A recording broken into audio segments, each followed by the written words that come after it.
Mari kita berdoa. Kami bersyukur Tuhan, hari ini Tuhan membawa kami datang ke rumah Tuhan, beribadah bersama, bersekutu dengan Tuhan, dan bersekutu dengan saudara seiman kami. Terima kasih untuk waktu yang berharga yang Tuhan senantiasa berikan untuk kami di hari perhentian, untuk kami boleh bersekutu dengan Tuhan dan dengan sesama orang percaya. Dan kami bersyukur sekali lagi untuk firman Tuhan yang Tuhan mau sampaikan untuk kami. Biar melalui pengajaran firman-Mu kami lebih mengerti akan inti iman Kristen. Melalui firman-Mu kami dibawa untuk bertumbuh dalam pengenalan kami akan Tuhan, yang kami percaya akan sangat berdampak pada pengenalan kami akan diri kami, dan juga berdampak pada bagaimana kami menjalani akan kehidupan kami di dunia ini. Kami serahkan waktu pembahasan firman-Mu ini sepenuhnya dalam tangan-Mu. Berkati hamba-Mu, berkati setiap kami. Di dalam nama Tuhan Yesus kami berdoa dan kami bersyukur. Amin. Saudara, khotbah di mimbar GKY Puri Indah yang secara khusus membahas topik-topik khusus, topik-topik pengajaran, topik-topik doktrinal, itu hanya 6 kali dalam setahun. Saudara, cukup baik sekali bisa diajarkan ajaran-ajaran iman yang mendasar, yang perlu tentu kita tahu sebagai orang beriman. Ya saudara, jangan sampai kita menyatakan diri sebagai orang percaya tetapi ajaran yang mendasar itu kita tidak tahu. Nah saudara, topik yang diberikan kepada saya hari ini adalah salah satu dari 6 kali topik doktrinal yang dibahas dalam tahun ini, dan saya tetap melihat ini sebagai satu anugerah untuk saya bisa menyampaikannya. Ada orang mengatakan Bapak ketiban sial nih untuk menyampaikan topik itu. Saya katakan tidak, saya tetap melihat ini sebagai satu ungkapan saya mendapatkan satu privilege untuk boleh menyampaikan. Saudara, ini pengajaran, saya tahu tentu saya harus memakai kalimat-kalimat yang menolong saudara untuk bisa mengerti pengajaran iman Kristen yang terkait dengan pengajaran tentang Kristus dengan topik memahami dui natur Yesus Kristus. Ya, ada 2 ayat firman Tuhan yang saya ingin 2 bagian firman Tuhan saya ingin untuk mengajak saudara untuk membacanya terlebih dahulu, dan kita pelajari lebih dulu sebelum kita masuk dalam pembahasan tema kita hari ini. Saudara, yang pertama dari Yohanes pasal 1 ayat 1 dan ayat 14. Pada mulanya sudah ada firman, firman itu bersama dengan Allah, dan firman itu adalah Allah. Ayat 14, firman itu telah menjadi manusia dan tinggal di antara kita, dan kita telah melihat kemuliaannya, yaitu kemuliaan sebagai anak tunggal Bapa, penuh anugerah dan kebenaran. Saudara, kalau membaca ayat ini, saudara bisa melihat ada beberapa ungkapan penting yang perlu untuk kita perhatikan. Saudara, sebutan firman itu jelas sekali adalah sebutan untuk Tuhan kita Yesus Kristus, dan kita melihat di ayat 1 ini firman itu memiliki satu eksistensi sebagai Allah. Beberapa ungkapan yang muncul di sini. Pada mulanya sudah ada firman. Sudah dalam arti pada mulanya itu sebelum segala sesuatu ada. Sebelum segala sesuatu diciptakan, dikatakan firman itu sudah ada. Yesus itu sudah ada. Kemudian ungkapan firman itu bersama dengan Allah. Saudara, ini menggambarkan satu hubungan yang dekat, yang intim antara pribadi firman itu dengan pribadi Allah. Sebagai satu pribadi yang memang berbeda dengan pribadi yang lain. Saudara, yang saya tahu di gereja ini juga sudah pernah dibahas topik tentang Allah Tritunggal. Ya, sudah tahu keyakinan kita akan Allah Tritunggal, satu Allah dalam 3 pribadi. Bapa, Anak, dan Roh Kudus. Nah, di sini kita melihat pribadi anak atau firman ini sudah dikatakan bersama dengan Allah, yang merujuk kepada Allah Bapa. Jadi pribadi firman itu dibedakan dengan pribadi Allah Bapa ini. Kemudian ungkapan yang berikutnya muncul adalah firman itu adalah Allah. Jadi secara esensi, secara natur, saudara, firman itu adalah Allah, ia adalah Allah sepenuhnya. Dan karena firman itu adalah Allah, maka firman itu bukan bagian dari dunia ciptaan. Firman itu bukan diciptakan. Bahkan kalau sudah melanjutkan di pasal 1 ayat yang ketiga, dikatakan bahwa firman itu terlibat di dalam penciptaan. Dia yang menciptakan. Nah, saudara, ini dengan ungkapan firman itu adalah Allah. Jadi kalau kita melihat sampai sejauh 3 ungkapan ini, saudara, terlihat sekali ayat 1 itu bicara tentang eksistensi kekal dari sang firman. Saudara, tidak ada satu waktu di mana sang firman itu tidak ada. Dia eksis secara kekal. Sebelum segala sesuatu ada, dia sudah ada. Bahkan dia yang menciptakan ini. Lalu kemudian ayat 14. Dikatakan di ayat 14, firman itu telah menjadi manusia. Ini menunjuk berinkarnasi Yesus Kristus datang ke dalam dunia. Saudara, terjemahan harafiahnya harusnya firman itu menjadi daging. Saudara, istilah daging di sini merujuk kepada kemanusiaan yang penuh, yang utuh. Inkarnasi Yesus Kristus itu inkarnasi yang sepenuhnya dia betul-betul jadi manusia. Yang memiliki daging, memiliki darah, memiliki tulang, memiliki jiwa. Setelah itu Yesus. Jadi dia bukan setengah manusia, tetapi dia sepenuhnya manusia. Dia bukan kelihatan dari luar seperti manusia. Dia sepenuhnya adalah manusia. Jadi sudah melihat sebelum firman itu menjadi manusia, sebelum Yesus datang menjadi manusia, dia sudah ada terlebih dahulu. Bahkan Yesus pernah berkata, sebelum Abraham ada, aku sudah ada. Sudah ketika Yesus pernah mengatakan kalimat itu, orang Yahudi marah. Berapa sih umurmu? Sampai mengatakan sebelum Abraham ada, aku sudah ada. Tapi sudah bisa memahami, kalau saudara mengerti Yesus sebagai firman atau sebagai Allah yang memang sudah ada pada mulanya sebelum segala sesuatu ada. Saudara, ini bagian pertama. Bagian yang kedua, saya ingin mengajak saudara membaca Filipi 2 ayat 5 sampai 8. Hendaklah kamu dalam hidupmu bersama menaruh pikiran dan perasaan yang terdapat juga dalam Kristus Yesus, yang walaupun dalam rupa Allah tidak menganggap kesetaraan dengan Allah itu sebagai milik yang harus dipertahankan, melainkan telah mengosongkan dirinya sendiri dan mengambil rupa seorang hamba, menjadi sama dengan manusia. Dalam keadaan sebagai manusia, ia telah merendahkan dirinya dan taat sampai mati, bahkan sampai mati di kayu salib. Paulus menegaskan Yesus adalah dalam rupa Allah, in the form of God. Artinya begini, Yesus nampak dari luar sebagai Allah, bukan karena dia pura-pura jadi Allah, tetapi karena dia memang sesungguhnya adalah Allah. Itu arti ungkapan in the form of God. Kemudian dikatakan Yesus memiliki kesetaraan dengan Allah, equality with God. Saudara, ini berarti Yesus memiliki kemuliaan yang sama dengan pribadi Allah, Bapa, Allah, Roh Kudus di dalam Allah Tritunggal. Tidak ada satu yang lebih rendah dari yang lain. Semua equal, semua setara. Berarti Yesus sebagai Allah pun setara dengan pribadi lain di dalam Allah Tritunggal. Dia tidak lebih rendah dari pribadi lain. Namun saudara, pribadi ini rela mengosongkan diri. Dikatakan dia rela untuk menjadi hamba, menjadi sama dengan manusia. Saudara, bukan berarti ketika menjadi manusia Yesus berhenti jadi Allah.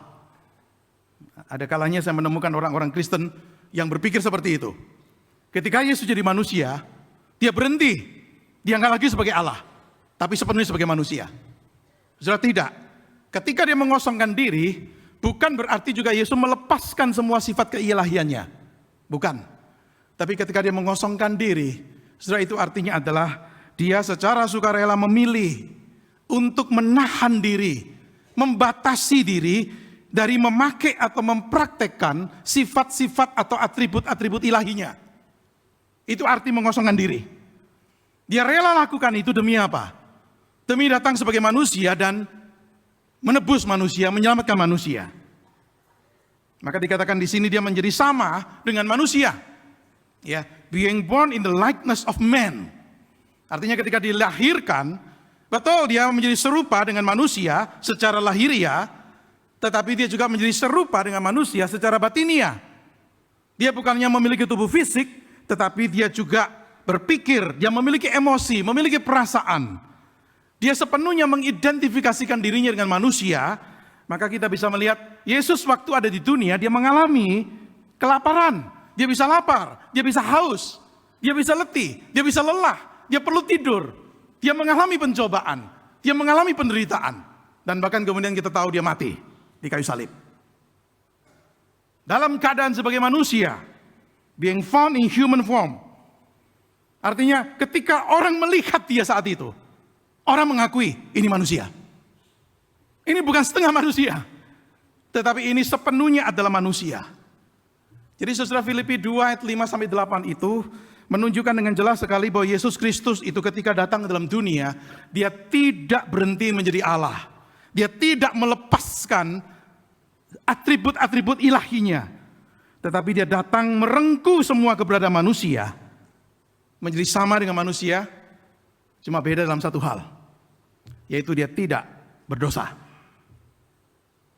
Setelah dua perikop ini mewakili perikop-perikop lain yang kita bisa baca dan pelajari, tapi kita tidak ada waktu untuk itu. Tapi dari dua perikop penting ini sudah bisa melihat hal yang kita bisa simpulkan.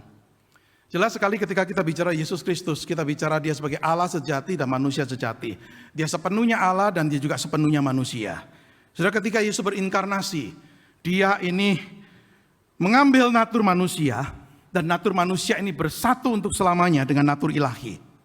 Maka ketika kita bicara inkarnasi, saudara, kita ini bicara bukan penanggalan atau hilangnya atribut ilahi, bukan.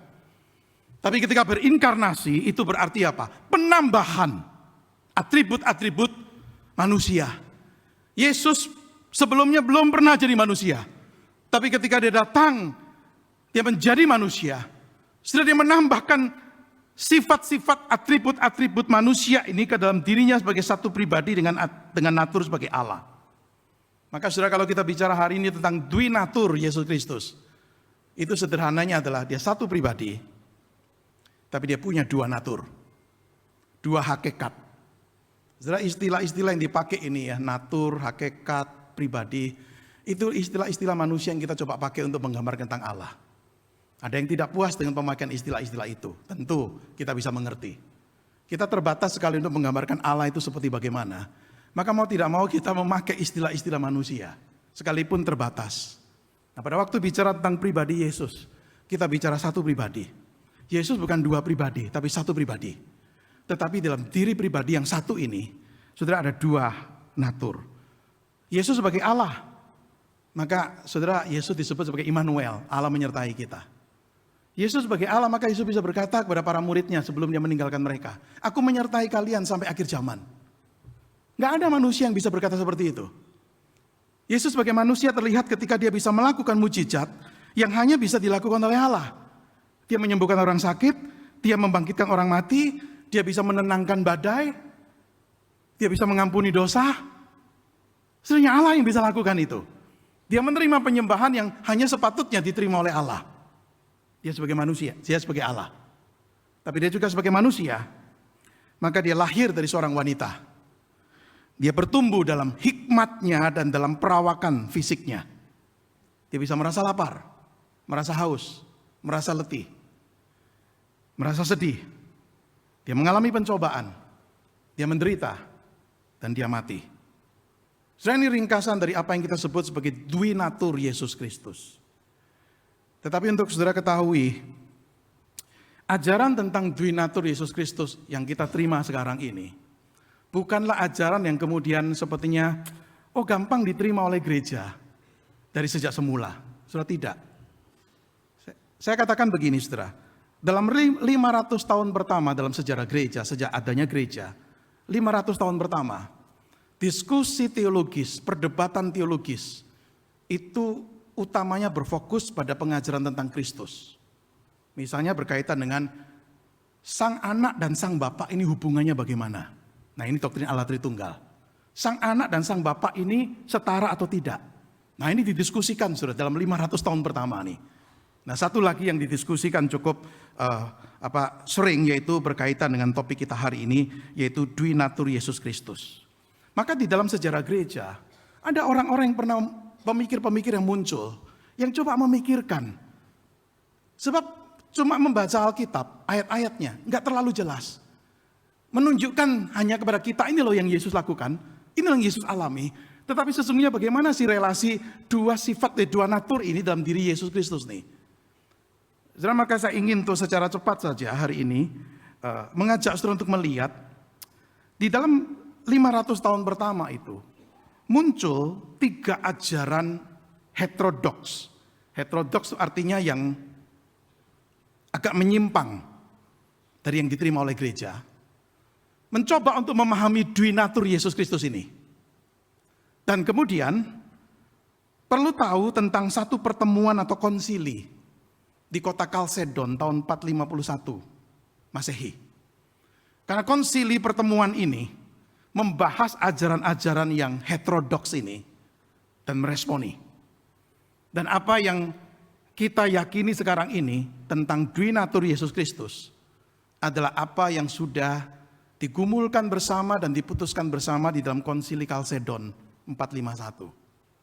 Secara cepat saja saudara, dan saya ingin memperkenalkan beberapa nama. Saudara mungkin tidak harus menghafal nama ini, mungkin bisa akan lupa nama-nama ini, tetapi inti ajarannya saya harap kita mengenali. Pertama saudara, ada ajaran yang dipelopori oleh tokoh yang bernama Apollinarius. Itu di abad yang keempat. Dan ajarannya dikenal dengan nama Apollinarianisme. Saudara, intinya begini. Apollinarius berkata begini.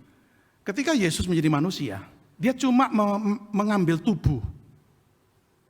Pikiran dan roh itu dikuasai Tuhan. Artinya Allah, Yesus adalah Allah ini, mengambil pikiran dan roh Yesus. Manusianya di mana? Cuma tubuh. Jadi cuma tubuh yang dipinjem atau dipakai.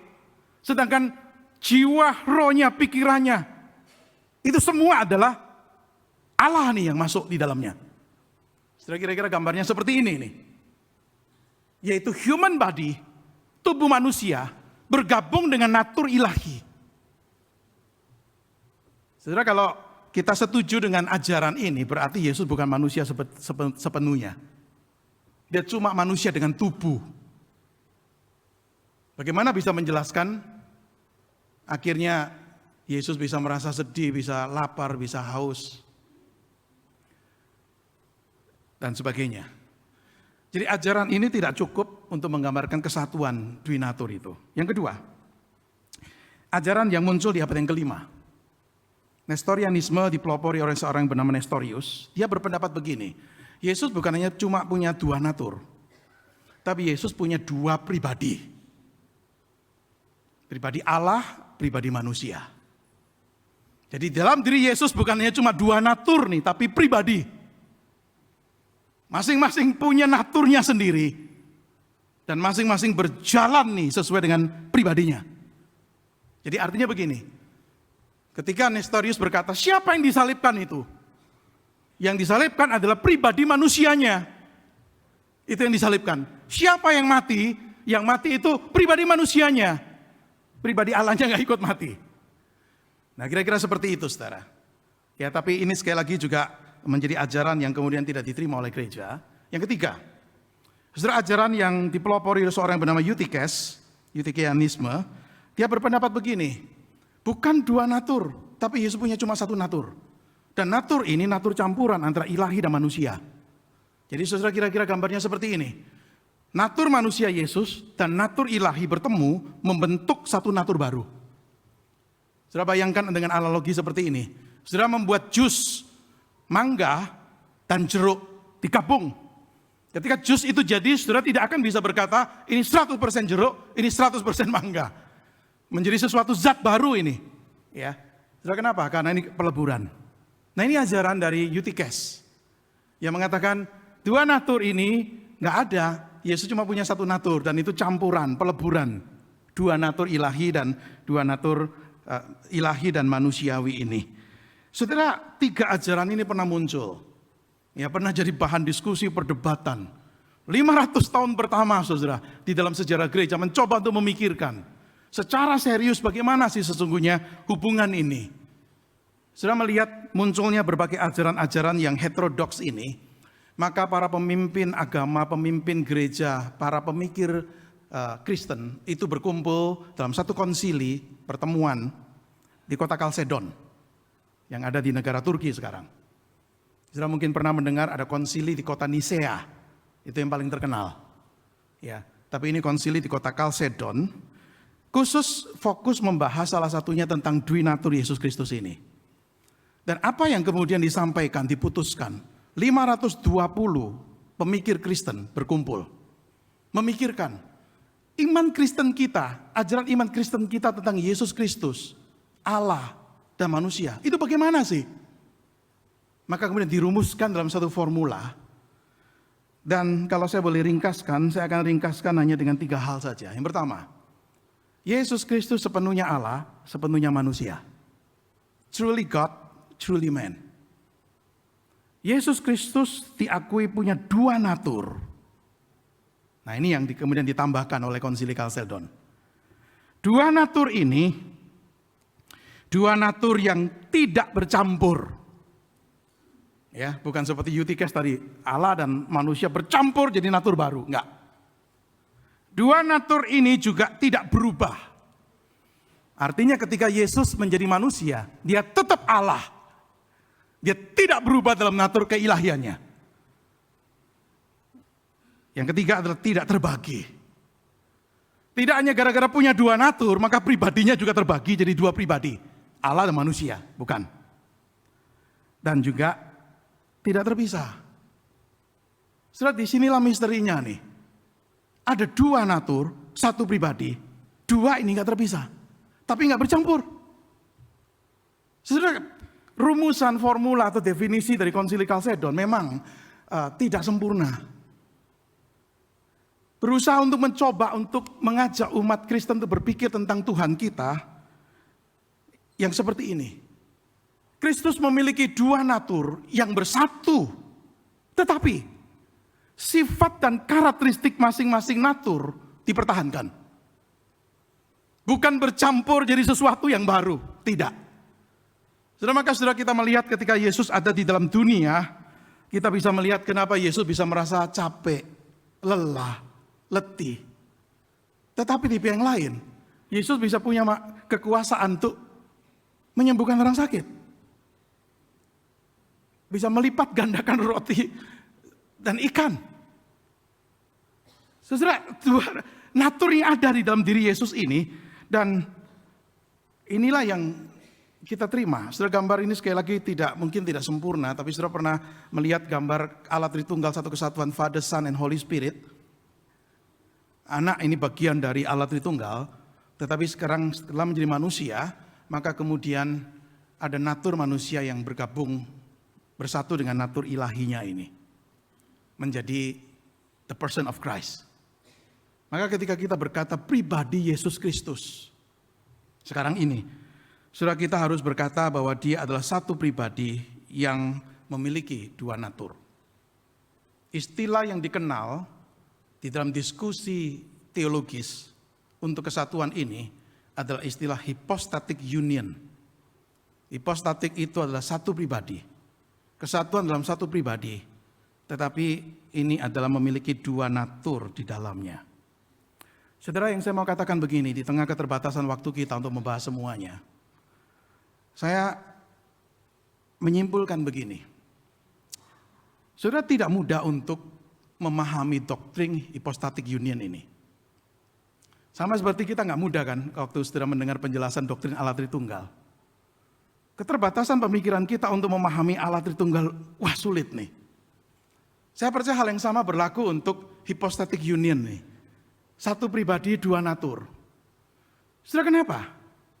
Karena kita melihat begini, 2 natur dalam satu pribadi ini memiliki atribut-atribut yang sepertinya bertentangan. Di sisi satu kita berkata begini, Yesus Allah, dia nggak terbatas dalam pengetahuannya. Dia tidak terbatas dalam kuasanya. Dia tidak terbatas dalam kehadirannya. Jikalau dia Allah, dia tahu segala sesuatu. Dia sanggup melakukan segala sesuatu.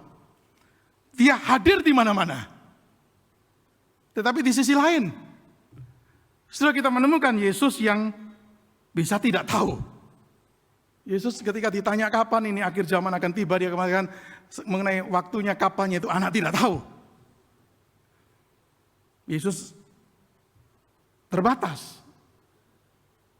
Dia tidak bisa ada di semua tempat pada waktu dia menjadi manusia. Dia cuma bisa ada di satu lokasi. Jadi sudah kita melihat mau tidak mau, sebenarnya memang dua natur ini kok gak mudah untuk disatukan di dalam satu pribadi dan mencoba membayangkan psikologi, perasaan, pengalaman pribadi yang seperti ini. Wow, saya rasa tidak ada satupun kita yang bisa memahami sepenuhnya. Maka kita perlu menyadari saudara ada aspek misteri. Pengajaran iman Kristen penting, betul, penting. Tetapi kita bisa sampai pada satu posisi di mana kita nggak akan bisa memahami sepenuhnya. Saudara, kalau kita sesama manusia, kita mungkin masih bisa memahami sesama manusia. Tetapi ketika kita ini bicara tentang pribadi yang jauh di atas kita, pribadi Allah, disinilah kita mengalami kesulitan untuk mengerti secara sepenuhnya. Ada aspek misteri ini. Dan saya percaya saudara, bahkan dengan rumusan yang sudah dibuat oleh Konsili Chalcedon, tidak seorang pun pernah menembus kedalaman tentang bagaimana Kristus benar-benar jadi Allah dan jadi manusia. Atau kalau saya boleh pinjam satu ungkapan atau istilah dalam bahasa Latin, Yesus Kristus itu sui generis. Sui generis itu artinya apa? Ini unik nih, nggak ada lagi yang lain. Ya, tidak ada kategori apapun yang bisa kita pakai secara umum untuk menggambarkan siapa dia. Maka seorang pemikir bernama R.C. Sproul berkata, he is in a class by himself.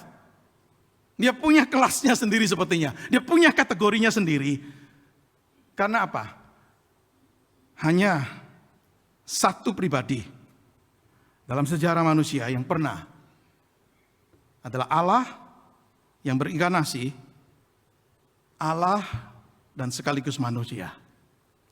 Dan kita berhadapan dengan misteri inkarnasi ini yang jauh melampaui pemahaman kita sepenuhnya. Saudara, yang kita bisa simpulkan sejauh ini adalah pada waktu mencoba memahami Yesus yang adalah Allah dan manusia sepenuhnya, satu pribadi tapi dua natur. Saudara, yang kita bisa simpulkan secara umum adalah begini. Ketika berada di dunia, dalam keadaan sebagai manusia, Yesus seringkali membatasi pemakaian atribut-atribut ilahinya. Ketika datang dalam dunia mengambil natur manusia, Yesus menerima pembatasan-pembatasan ini. Saudara, kenapa? Karena pembatasan-pembatasan ini terjadi dan itu terjadi karena penambahan atribut manusia, bukan hilangnya atribut Allah. Maka kalau kita mengatakan bahwa ketika Yesus datang dalam dunia dan menjadi manusia, dia nggak lagi sebagai Allah, keliru. Bukan itu. Dia tetap Allah nih. Tetapi itu terbatasi. Kenapa? Karena dia menjadi manusia. Saudara, ini satu misteri yang nggak gampang, tapi saya ingin coba memakai satu analogi perbandingan. Saudara, namanya analogi perbandingan selalu tidak sempurna. Tapi saya ajak saudara coba berpikir begini. Satu contoh. Seorang pelari cepat tercepat di dunia mengikuti perlombaan lari 3 kaki. Di mana dia harus berlari dengan salah satu kakinya diikat ke kaki rekan larinya. Meskipun kapasitas fisiknya tidak berkurang, ya, kemampuannya dia lari sebagai pelari tercepat tidak berkurang, tetapi kondisi dia diikat dengan rekan lain membuatnya terbatas. Bahkan jika rekan larinya adalah pelari cepat tercepat ke dunia di dunia ini, tetap waktu mereka akan jauh lebih lambat daripada jika mereka bertanding secara terpisah. Jadi sudah pelari tercepat di dunia ini, wah, punya potensi kekuatan, power luar biasa. Tapi ketika dia mengikatkan kakinya dengan pelari lain, kekuatannya sih masih ada. Tetapi saudara yang dikasih oleh Tuhan, kapasitas fisiknya itu nggak berkurang, tapi kondisi yang dialami membuatnya terbatas. Atau mungkin analogi lain sudah seperti seorang petinju. Dia bertinju, dia rela satu tangan diikat, dia bertinju cuma dengan satu tangan. Kekuatan dia sebagai seorang petinju terhebat masih ada. Tetapi kondisi dia terikat nih, membuat apa? Nggak bisa dia seperti ketika dia lepas.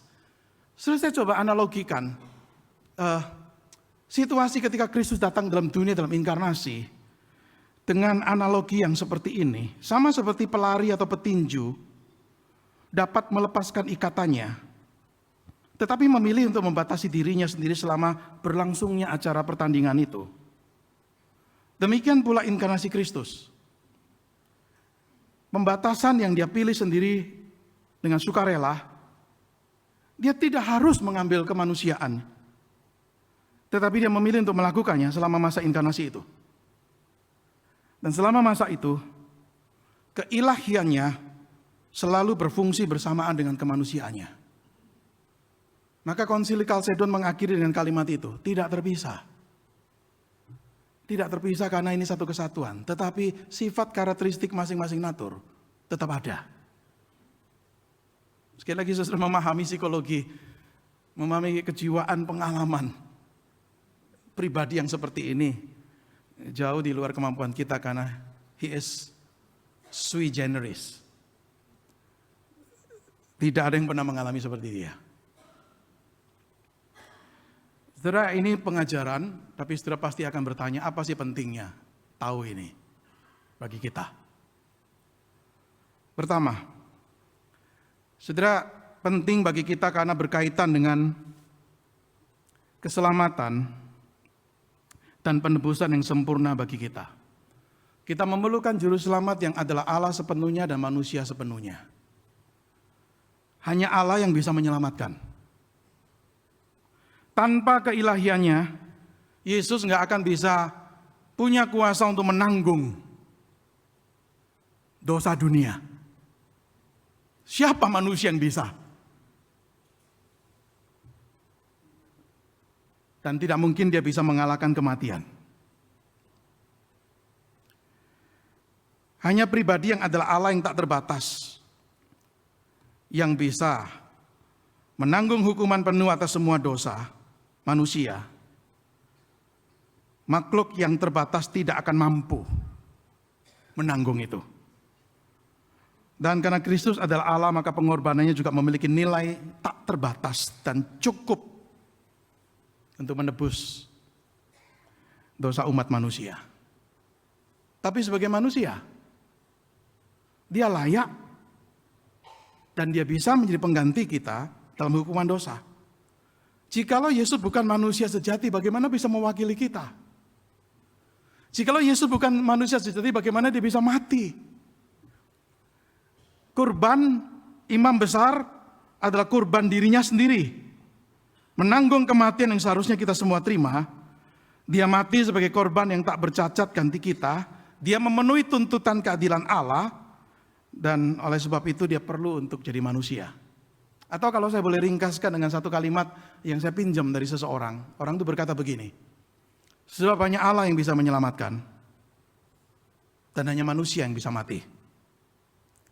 Kristus adalah keduanya. Yang kedua, saudara, kenapa penting? Penting karena berkaitan dengan pengantaraannya yang penuh simpati bagi kita. Kita membutuhkan seorang pengantara yang dapat mewakili kita di hadapan Allah. Dan juga dapat mewakili Allah untuk berbicara atau mengajar kita. Sebagai Allah, dia punya akses penuh ke tahta surgawi. Tapi sebagai manusia, dia mengerti kita. Dia memahami kelemahan, pergumulan, pencobaan kita dan mampu bersimpati. Saudara, jikalau Yesus bukan manusia, cuma kelihatan manusia atau pura-pura jadi manusia, saudara tidak akan mengetahui pengalaman apa yang dialami oleh manusia di dalam menjalani kehidupan yang tidak lepas dari pencobaan, ujian, pergumulan, penderitaan. Dan karena dia telah hidup dan pernah mengalami semua itu, saudara, maka dia mengerti kita. Maka Ibrani 4, 15, 16 ayat yang saya percaya pernah kita baca mengatakan begini. Sebab imam besar yang kita punya bukanlah imam besar yang tidak dapat turut merasakan kelemahan-kelemahan kita. Sebaliknya, sama seperti kita, ia telah dicobai dalam segala hal, hanya saja ia tidak berbuat dosa. Sebab itu marilah kita dengan penuh keberanian menghampiri tahta anugerah, supaya kita menerima rahmat dan menemukan anugerah untuk mendapatkan pertolongan pada waktunya. Dikatakan apa dia? Kita punya imam besar. Dia mengerti kita. Kita boleh bawa beban kita pada dia. Dan sebagai imam besar dia menghadap tahta di surga. Untuk kita. Saudara, Kristus sebagai manusia mengalami penderitaan, pencobaan, kesedihan, dan bahkan kematian. Karena itu dia memahami penderitaan bergumulan manusia secara langsung. Dan ini memberikan satu kekuatan, encouragement, penghiburan. Bahwa Allah yang kita sembah bukan pribadi yang jauh, melainkan yang mengerti dan merasakan pergumulan penderitaan kita. Yang terakhir, berkaitan dengan keteladanan hidup bagi kita. Di dunia ini siapa sih yang bisa memberikan teladan yang konkret, yang baik? Tadi kita membaca Filipi 2, ayat 5-8. Paulus mengatakan di Filipi 2 ayat yang kelima, hendaklah kamu dalam hidupmu bersama menaruh pikiran dan perasaan seperti Yesus. Yesus dipaparkan di Filipi 2 sebagai apa? Contoh. Sebagai Allah, meskipun dia Allah, dia rela merendahkan diri. Rela jadi manusia, melayani manusia, menjalani hidup kudus, taat, penuh kasih, penuh pengampunan. Mau berkorban. Ini teladan yang konkret. 1 Petrus 2 ayat 21 berkata, Yesus Kristus telah meninggalkan teladan bagimu supaya kamu mengikuti jejaknya. Mungkin ada orang berkata begini, ya dia kan Allah dan manusia, sempurna. Kita nggak mungkin seperti dia, betul. Tidak ada satupun kita yang bisa seperti dia. Tetapi kalau kita tidak punya patokan yang tinggi, kita akan selalu memberi excuse untuk diri kita. Ya namanya manusia. Sudah bukankah sering kali kita ketika jatuh dan kalah, kita memakai excuse apa? Ya namanya manusia. Sudah ketika Allah memberikan satu patokan yang memang tertinggi ini, kita mengatakan, wah nggak gampang seperti dia. Betul, tidak mudah. Dan tidak ada yang bisa 100% seperti Yesus. Tapi dengan patokan diberikan, kita tahu yang dikehendaki Allah yang seperti ini loh. Dan kita berjuang seumur hidup untuk mencapainya. Saudara, inilah berkaitan dengan keteladanan hidup bagi kita. Maka di dalam perjanjian baru sudah menemukan begitu banyak panggilan untuk kita menyerupai Yesus. Saling mengasihi seperti aku mengasihi kamu, kata Yesus. Hendaklah saling mengasihi, kenapa? Karena dia sudah memberikan nyawanya bagi saudara-saudaranya. Maka kita dipanggil untuk menyerahkan nyawa kita bagi saudara-saudara kita. Kita dipanggil untuk punya mindset, perasaan, pikiran seperti Yesus. Filipi 2 ayat 5. Biarlah apa yang kita renungkan hari ini, saudara, menolong kita untuk lebih memahami siapa Tuhan kita, dan menolong kita untuk memahami apa implikasinya untuk hidup iman kita. Saudara, ajaran Twinatur Yesus Kristus, pengakuan akan kebenaran ini, saya bisa mengatakan adalah salah satu keunikan kekristenan dibandingkan dengan agama kepercayaan lain. Kenapa? Karena memang tidak ada Allah lain yang pernah jadi manusia. Inilah the uniqueness of Christianity, the uniqueness of Christ. Mari kita berdoa. Tuhan, berkati firman-Mu, biarlah membawa kami untuk semakin kenal siapa Tuhan dan Juru Selamat kami, Tuhan Yesus Kristus, yang adalah Allah sepenuhnya, manusia sepenuhnya. Terima kasih Tuhan, karena Tuhan Yesus sebagai Allah dan manusia, maka menjadi Juru Selamat yang sempurna untuk kami. Sanggup menyelamatkan dan menebus kami dengan sempurna. Bersyukur untuk Kristus yang adalah Allah dan manusia, karena kami punya pengantara, punya mediator, yang bisa menghadap ke tahta surga, tapi yang juga mengerti kami, karena pernah jadi manusia.